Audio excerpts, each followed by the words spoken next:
Sheri Blanks. We're back with week 2 of Rockitz TV, and my guest tonight, Antonio Garcia, director of the Jazz Studies program at Virginia Commonwealth University. Thank you, Sheri. And what did everyone just enjoy on TV there? Well, again, if you happen to tune in during the middle of that segment, that was the Jazz Orchestra 1 from Virginia Commonwealth University playing Sunday Sermon, a composition by Don Sebesky at a concert just a month ago on April 26th. And that was actually the opening tune from our concert at that time. And if you watched that video segment, you saw me credit all the soloists at the end of that cut. Great, it was great. A few more questions for you. Do you have time? I do. Okay. What do the jazz students at VCU go on to do in their careers after they leave VCU? Well, that's a great question. It's certainly one of the parents ask when they come in with the students as they're seniors in high school, and my son or daughter are thinking about majoring in jazz, and how quickly should I talk them out of it? But really there are a lot of various things that people can do with a jazz degree. Once you're on the bandstand, nobody cares whether you have a degree or not. It's really all about, you know, how you play. But the school gives you the opportunity to gain the kind of experience you need. And we have students who certainly perform locally or regionally. We have students who perform nationally, former students such as Steve Wilson, who's performed with Chick Corea and various other artists, and Alvesta Garnett, who's a drummer with the great violinist Regina Carter and others. And so a variety of opportunities to perform and also to teach throughout the country is typical of the jazz major. And a fan is calling you live. I think we've got a call. Let's see who's here. Hello, you're on Rockitz TV. Tony Garcia. That's me. Ken Bowie here. Hi, Ken. How are you? I'm great. I met you once before, maybe a couple of times. Ken's one of our alums from VCU. Am I correct that you play the drums? That's correct. Nice to hear from you, Ken. What can I do for you? I just wanted to say thank you for the outreach.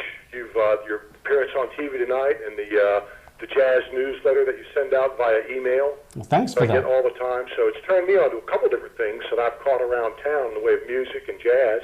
So I don't know how many other people are picking up on that, but it's great. Well, I appreciate your mentioning that. I send the e-newsletter out to about 900 people around the country, most of them in Richmond area. And if any of our listeners would like to get on the VCU Jazz e-newsletter list, they can email me at ajgarcia, A-J-G-A-R-C-I-A, at vcu.edu. Thanks for the great plug there, Ken. That was a great setup. You bet. Hey, the tune sounded great. The Jazz Orchestra 1 sounded good. Thanks. It's very dynamic. A lot of great things going on in there. The trombone solo with the mute was great. The drum breaks on the end were great. A lot of things happening there. I really enjoyed that too. Well, I appreciate that. Absolutely. Ken, does Tony have your number in case I need a drummer sometime soon? Absolutely. Okay, great. Name's Ken Bowie, and I'm in the book. Thanks, Ken. Hard to find. Appreciate you calling in. Thanks for calling. Thanks. Sounds like that'd be a great setup for a new piece of music. Yes. Would you like to introduce it? This will be a piece called Fun Time by Sammy Nestico. Great, the Jazz enjoy. Orchestra 1. Enjoy. Thanks.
Bryce McCormick at the piano.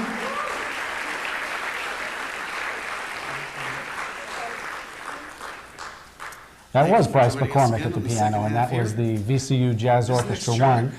at that same concert from April 26th, playing a great Sammy Nestico composition called Fun Time. Sammy Nestico used to write for the Count Basie band regularly. Matter of fact, he occasionally still does. And playing his swing music is probably one of the staples of jazz bands around the country and teaching jazz styles to the up-and-coming students. And they're all great fun charts to play. So that was a concert from just a month ago. It was great, and for all of you out there, you can call us here, just like the fabulous people who have called earlier this evening, 562-3735, 562-3735, or 918-8678, 918-8678, to speak with Antonio Garcia, very well known in the Virginia Commonwealth University area and My pleasure. abroad, right? True enough. A few more questions for you. You spent many years freelancing as a musician, which all of us do who are musicians, I think. How did that affect your eventual teaching style at VCU? Well, one of the things that we're trying to prepare students for more than anything else is to be prepared for performing in live situations. And it can be a little awkward if the instructors themselves haven't had that kind of exposure and opportunity in their own careers to do that first before moving out. And as I mentioned, I'm from New Orleans. I had the opportunity to gig there full-time for a half dozen years before I moved up to Chicago and then into Richmond, Virginia. So it was a great opportunity for me to see what needed to be done and to really focus on the business aspect so that our students really know how to make and keep their money in a job. There's a whole lot of business that goes into the music world, as you know, and Yes. it's awkward if the students only know how to play music and not how to deal with the business. Yeah, I had it covered, you know, a guitar minor with a finance degree. That's a good Great. plan. All right, line one. Let's see who's here. Hello, you're on with Rockitz TV. Hi, Tony. This is Bud Tyler. I just wanted to say I'm enjoying this for the second time. My wife and I were there last month for this JO1 concert, and we've attended them, well, since before you got there. But we've always enjoyed them, and some of the Jazz Orchestra, too, as well. And we try to catch them, and a lot of the musicians, and try to follow them after they've graduated, and while they're still students down at Bogart's and other places around Richmond. And I know that some of them are teaching music in the Richmond area schools that have Yes. graduated, and talk to them at some concerts, those that I can recognize. And so we are into jazz very much, and just wanted to say thanks for the job that you're doing there, and please keep it up. Well, I appreciate that, Bud, and it's great that you mentioned the Jazz Orchestra, too, because in a moment that'll be the next music that we're going to offer here on Rockitz TV. We're going to hear this great group. It's directed by Taylor Barnett. I'm sure that you've seen him in action, not only as a trumpet player, but also as the director of the Jazz Orchestra, too. And Taylor is one of our faculty, one of our newer faculty at VCU Jazz, and also one of our alums. And when we roll it in a few minutes, you'll also be hearing from one of our alumnus, Terry Murphy, a great vocalist in town. I know Terry very well. And it's been such a great honor for us to have her back on campus. So in a few minutes, you'll be hearing from that great Jazz Orchestra, too. I enjoyed hearing her sing at the last concert, too. Great. Well, I appreciate you calling in, Bud, and thanks for supporting the program for so many years. We look forward to your doing so for many more. Thanks. Yes. Thank you, Bud. You and your wife. Have a great night. Thank you. Thank Good you. night. So where can jazz fans like Bud buy CDs from your jazz program? Are they available for sale in town anywhere, Tony? Oh, thanks for asking. I appreciate that. We've got... Free plug there. Yes, you're very smooth with that. We've got CDs available for sale at Plan 9 locally and elsewhere. It's called It Could Happen to You by the VCU Jazz, and you'll be able to also get that at cdbaby.com.